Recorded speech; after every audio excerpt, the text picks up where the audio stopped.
Hi నమస్తే, this is Pavani. Welcome to YK special stories.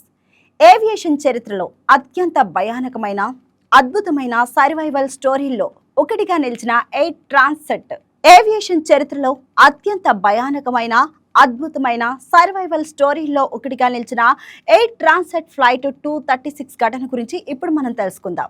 2001 August 24న జరిగిన ఈ ఘటనలో ఒక ఎయిర్ బస్ A330 విమానం అట్లాంటిక్ మహాసముద్రం మధ్యలో ఇంధనం పూర్తిగా అయిపోవడంతో 2 ఇంజన్లు ఆగిపోయాయి.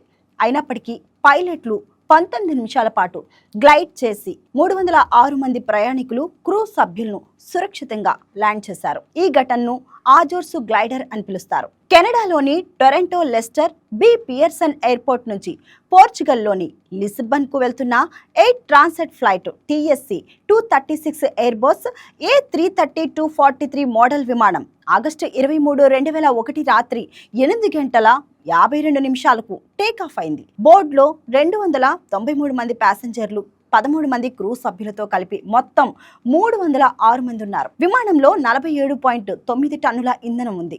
రెగ్యులేషన్స్ ప్రకారం అవసరమైన దానికంటే 5.5 టన్నులు అదనంగానే ఉంది. కెప్టెన్ రాబర్ట్ పిచేకు 48 ఏళ్లు, 16,800 ఫ్లయింగ్ అవర్స్ అనుభవం ఉంది. కో పైలట్ డిర్క్ డిజాగర్కు 28 ఏళ్లు, 4,800 అవర్స్ అనుభవం ఉంది అతనికి. ఆగస్టు 15న విమానం రైట్ ఇంజన్ ను మార్చారు. రోల్స్ రాయిస్ నుంచి లోన్ ఇంజన్ తీసుకున్నారు.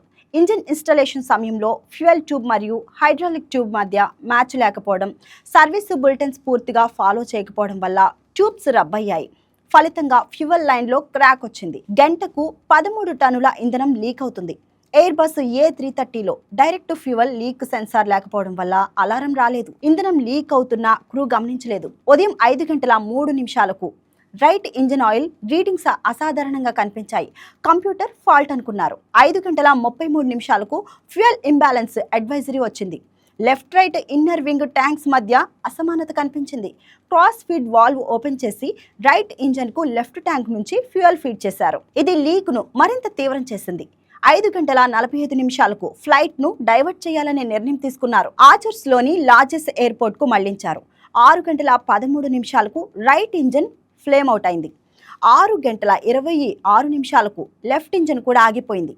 విమానంలో పూర్తిగా పవర్ ఆఫ్ అయిపోయింది. రామ్ ఎయిర్ టర్బైన్ ద్వారా ఎమర్జెన్సీ పవర్ వచ్చింది. ఇంధనం కేవలం 7 టన్నులు మిగిలిన సమయంలో మేడే కాల్ చేశారు. 65 నాటికల్ మైళ్లు అంటే సుమారు 120 కిలోమీటర్ల దూరం, 19 నిమిషాల పాటు గ్లౌడ్. విమానం బరువు సుమారు 156 నుంచి 160 టన్నులు. రన్వేకు 65 నాటికల్ మైళ్ల దూరంలో రెండో ఇంజిన్ ఆగిపోయింది. ప్యాసింజర్లు భయంతో ప్రార్థనలు చేశారు. ఫ్యామిలీ ఫోటోలు చూసుకున్నారు. మరణాన్ని స్వీకరించారు. క్యాబిన్ లో సైలెన్స్, డార్క్నెస్. కెప్టెన్ పీచే గ్లైడర్ పైలట్ బ్యాక్గ్రౌండ్ ఉన్నవారు. ఆయన గతంలో 1980లలో మరిజోనా స్మగ్లింగ్ కేసులో జైలు శిక్ష అనుభవించి 2000లో పార్డన్ పొందారు.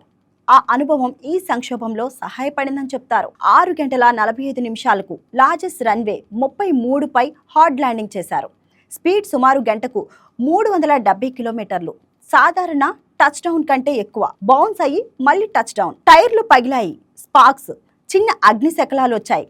కానీ ఫైర్ స్ప్రెడ్ కాలేదు. 7,600 అడుగుల రన్వేపై ప్రయాణించిన తర్వాత ఫ్లైట్ ఆగింది. 90 సెకండ్లలో ఎవాక్యుయేషన్ పూర్తి చేశారు. 306 మంది బయటపడ్డారు. 16 మంది ప్యాసింజర్లు, 2 క్రూ మెంబర్లకు మైనర్ ఇంజురీస్ అయ్యాయి. మరో 2కి సీరియస్ ఇంజురీస్ అయ్యాయి. దర్యాప్తులో కీలక విషయాలు వెలుగులోకి వచ్చాయి. మెయింటెనెన్స్ లోపం, మిస్ మ్యాచ్ ట్యూబ్స్ వల్ల లీక్ అయినట్లు గుర్తించారు. క్రూ ఫ్యూయల్ ఇంబ్యాలెన్స్ సరిచేసేందుకు క్రాస్ ఫీడ్ వాల్వ్ ఓపెన్ చేయడం లీక్ ను ఇంకా తీవ్రం చేసింది. ఆటోమేటెడ్ లీక్ డిటెక్షన్ సిస్టమ్స్ లేకపోవడం పెద్ద మైనస్. ఎయిర్ ట్రాన్సెట్ కు పెద్ద ఫైన్. ప్యాసింజర్ల నుంచి $30 మిలియన్ లాసూట్ పడింది. కెప్టెన్ గత డ్రగ్ స్మగ్లింగ్ బ్యాక్గ్రౌండ్ మీడియాలో వివాదాస్పదమైంది.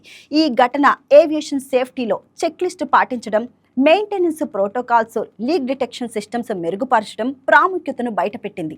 పైలట్ల నైపుణ్యం, సరైన సమయంలో సరైన నిర్ణయం తీసుకోవడం వల్ల జరిగిన ఈ అద్భుతం ఏవియేషన్ చరిత్రలో శాశ్వతంగా నిలిచిపోయింది. That's all for now. Keep watching YK news, Telugu వారి గుండె చప్పుడు. Please subscribe to YK TV Network. Please subscribe to YK TV.